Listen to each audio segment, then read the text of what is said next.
Digamos que você é um educador preocupado com o futuro da educação, as mudanças que você tem que fazer, e aí você vai para um congresso, né?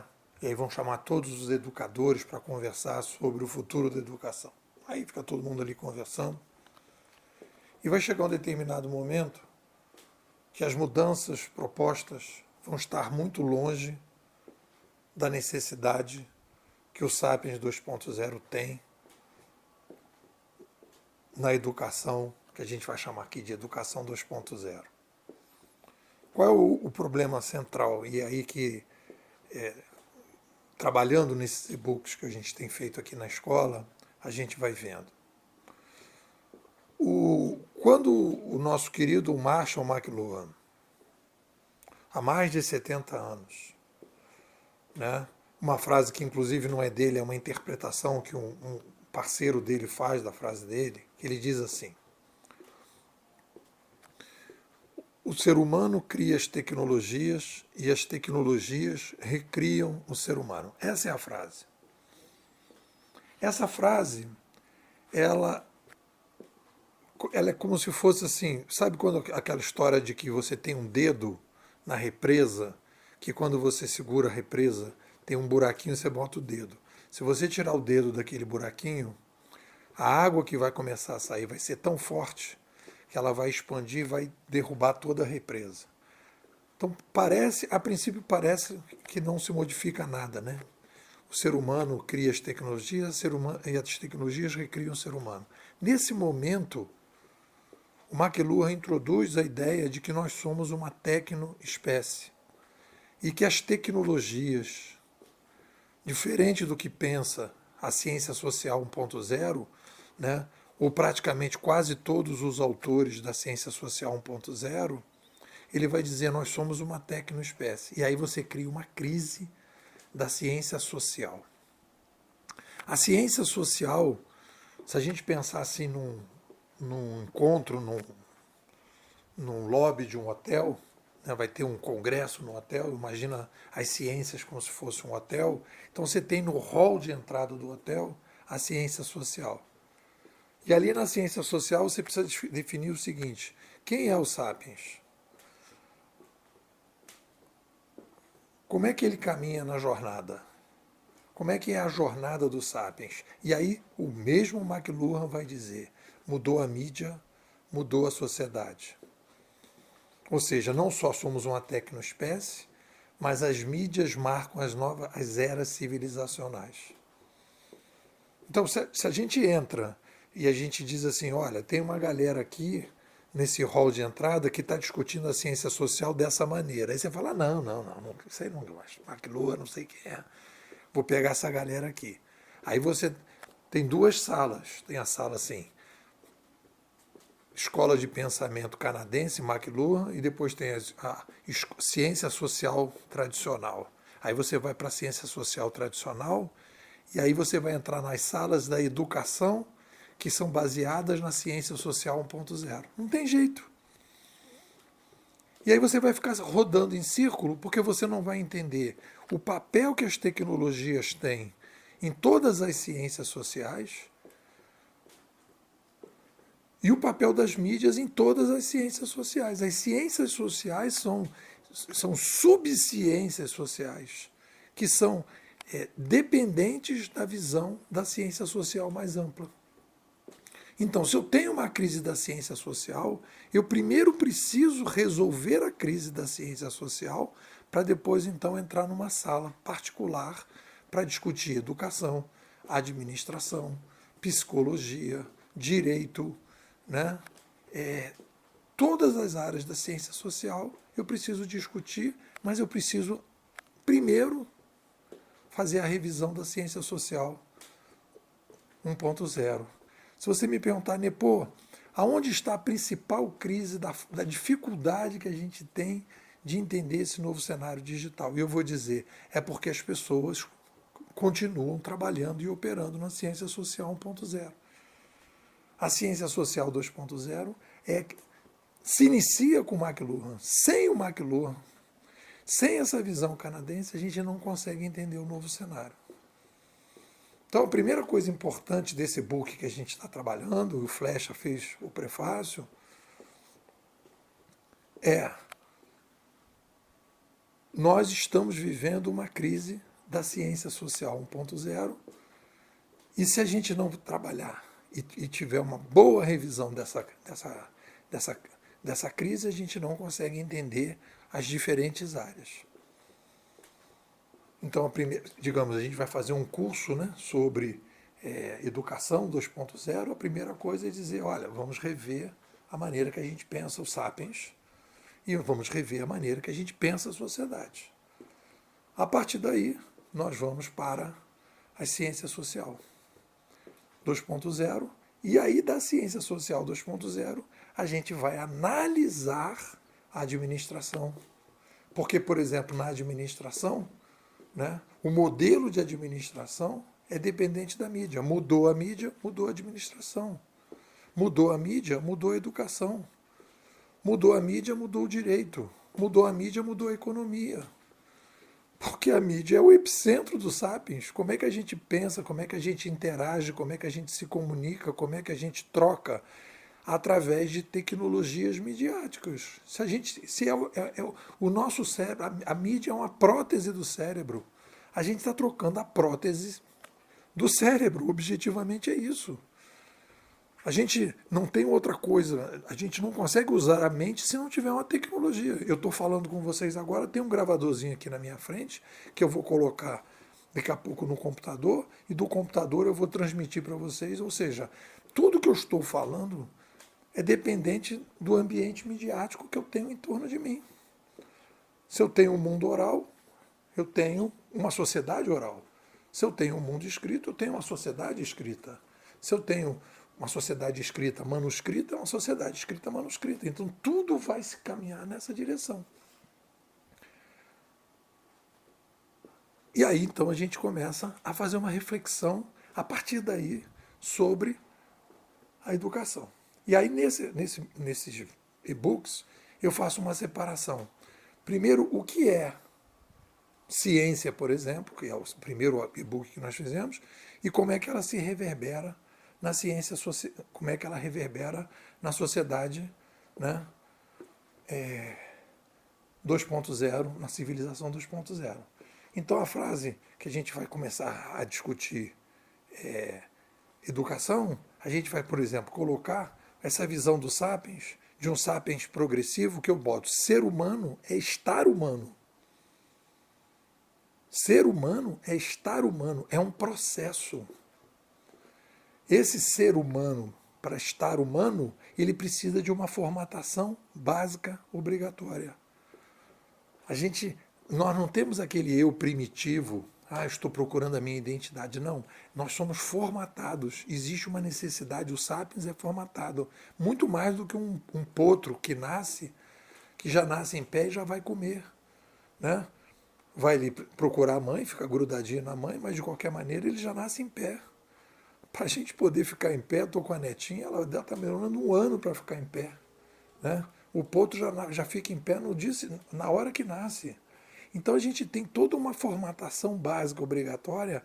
Então a educação é uma formatadora do Sapiens. E ela vai formatar, todo o processo de educação é uma formatação para que a gente possa sobreviver melhor. Então, se eu estou com uma educação que formata as pessoas para sobreviver na civilização 1.0, e eu começo a criar a nova civilização 2.0, eu preciso de uma nova formatação.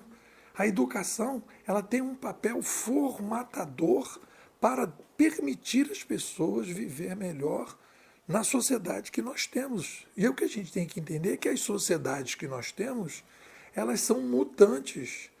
E elas mudam conforme as tecnologias e principalmente conforme as mídias.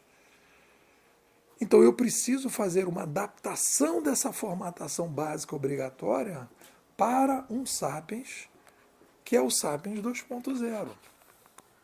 Fiz aqui o mapa mental, que eu disse o seguinte: hoje Basicamente, os ambientes educacionais 1.0 são muito mais conteudistas do que incentivadores de filtragem.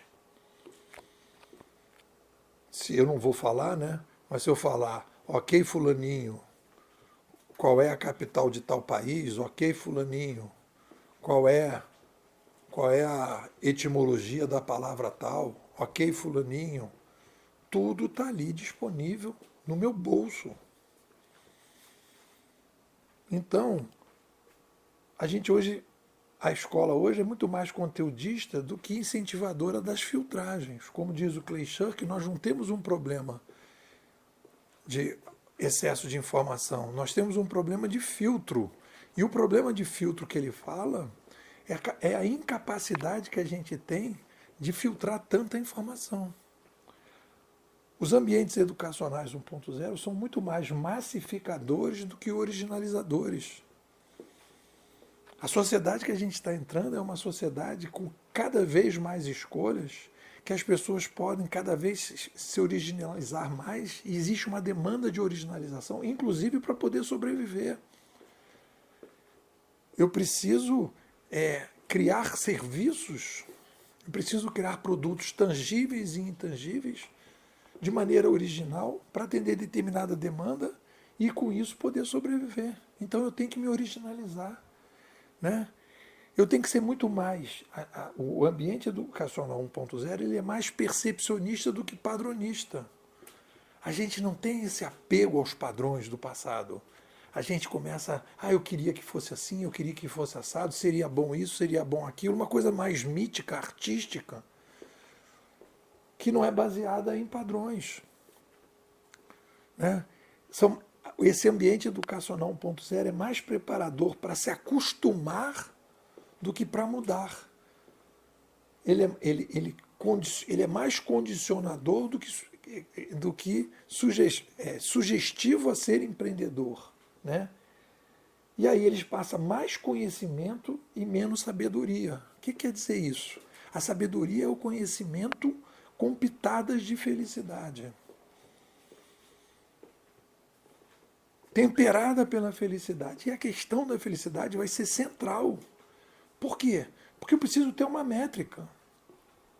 Quanto mais escolhas eu vou tendo na sociedade, mais eu preciso definir aquilo que me interessa e aquilo que não me interessa, o que me serve e o que não me serve. E quando a gente então fala das demandas para a educação 2.0, né? Então a gente tem que falar que esses ambientes educacionais 2.0 eles têm que ser incentivadores da filtragem e menos conteudistas. Conhecimento hoje está disponível. E o que a gente tem como demanda é filtrar. Mais originalizadores do que massificadores. A curadoria permite um exponencial aumento da originalização e as pessoas precisam ser preparadas para isso. Mais padronista do que percepcionista. Há uma demanda por superar determinados pensamentos míticos não baseados em padrões históricos. Mais preparador para mudar do que para se acostumar. Mudança cada vez maior, será muito mais acelerada e as pessoas precisam ser muito mais resilientes. Essa é a visão geral. Mas repassar sabedoria do que conhecimento, é preciso aprofundar bastante a conversa sobre personal felicidade, tanto do ponto de vista conceitual quanto operacional. O Sapiens 2.0 vai ter que ser muito mais inteligente e sábio do que foi o 1.0. Essa é a caminhada do Sapiens. A gente caminha na direção da complexidade. Quanto mais complexidade, mais a gente tem que ser objetivo, mais a gente tem que saber escolher, saber dizer não. E como é que eu digo não? Depois, como é que a gente diz não? Para você poder dizer não para A, você tem que dizer sim para B. Mas como é que eu vou dizer sim para B se eu não sei o que eu quero, se eu não sei qual é a minha pegada, se eu não sei o que é ser feliz? Então a discussão sobre felicidade, e aí vou ainda essa semana escrever um artigo sobre a ciência da felicidade, é uma novidade que eu vou introduzir. A ciência da felicidade é uma discussão profunda sobre a conversa sobre felicidade, uma demanda fundamental para uma sociedade que tem muito mais escolhas. Eu preciso entender o que é, para mim, a felicidade para que eu possa dizer não e dizer sim. Ninguém filtra nada. Precisa filtrar, as pessoas precisam aprender a filtrar, as pessoas precisam saber dizer sim e não. Tudo bem, mas como? Eu preciso de sabedoria. Aí beleza, sabedoria. Mas qual é a métrica da sabedoria? É a felicidade, tranquilidade, motivação, significação. Tudo isso vai entrar dentro dessa conversa. Todas as vezes que alteramos as mídias, há uma série de reverberações no fazer educacional, para que possamos preparar um sapiens mais sofisticado, apto a lidar com mais complexidade. Para se pensar o futuro da educação, é preciso subir um degrau e questionar e procurar novas respostas da ciência social, para só então entender os rumos que a educação terá no futuro. Os sapiens têm potenciais características herdadas de vários tipos que vão se relacionando e questionando a formatação básica obrigatória através da mente secundária. E aí a gente tem essa conversa sobre mente secundária, a gente está desenvolvendo isso nessa questão da ciência da felicidade. A mente secundária é a mente reflexiva. A formatação básica obrigatória é aquela que prepara as pessoas, né, bem ou mal, para que elas possam começar a brincadeira. E tudo fica armazenado aonde? Na mente primária. Qual é o papel do sapiens, de cada pessoa, né? A partir da sua formatação básica, aquela frase famosa do Sartre, né? Fizeram coisas com você, mas o que você é aquilo que você faz, apesar do que fizeram com você. Ele está falando da mente secundária. O desenvolvimento da mente secundária é fundamental para esse Sapiens 2.0. É a mente mais reflexiva, é a mente mais criativa. E talvez a gente tenha desenvolvido muito na educação 1.0 justamente essa mente primária. O incentivo para a mente secundária foi num determinado momento, em alguns ambientes, em algumas escolas, mais para cá, mais para lá, mas agora é fundamental que essa mente secundária passe a operar mais. E aí então a gente consegue lidar melhor com uma sociedade mais complexa, mais dinâmica, mais inovadora, mais empreendedora. É isso. O que vocês dizem? Bom, pessoal, hoje é quarta-feira, é o dia que a gente divulga o áudio interno que a gente está aqui na escola. Eu queria te convidar a fazer parte, né? Nós somos hoje, a Bimodais é uma escola de pensamento renascentista que reflete sobre a nova civilização 2.0, e aí tem vários aspectos que a gente trabalha em cima disso. O primeiro grande aspecto que a gente trabalhou bastante, né, foi o desenvolvimento da ciência social 2.0, em que a gente entende o Sapiens de uma nova maneira, a jornada humana de uma nova maneira, e a partir daí a gente começa uma brincadeira completamente diferente. E da ciência social 2.0, a gente começa a fazer uma série de subprodutos, que é a conversa sobre educação 2.0, ciência 2.0, e aí a gente entra nessa conversa, já falamos sobre ciência da inovação, agora estamos falando sobre ciência da felicidade. São demandas que a gente tem para entender esse novo Sapiens, essa nova civilização. E eu digo para vocês o seguinte, se você quer dar um upgrade na sua vida pessoal e profissional, você precisa de uma escola parecida com a Bimodais. A gente está praticamente sozinho nesse mercado. Somos uma escola renascentista que a gente está na internet. Todo o meu trabalho é sustentado por alunos que estão brasileiros que estão no Brasil e fora do Brasil. E a gente está tendo uma jornada e eu quero te convidar para fazer parte.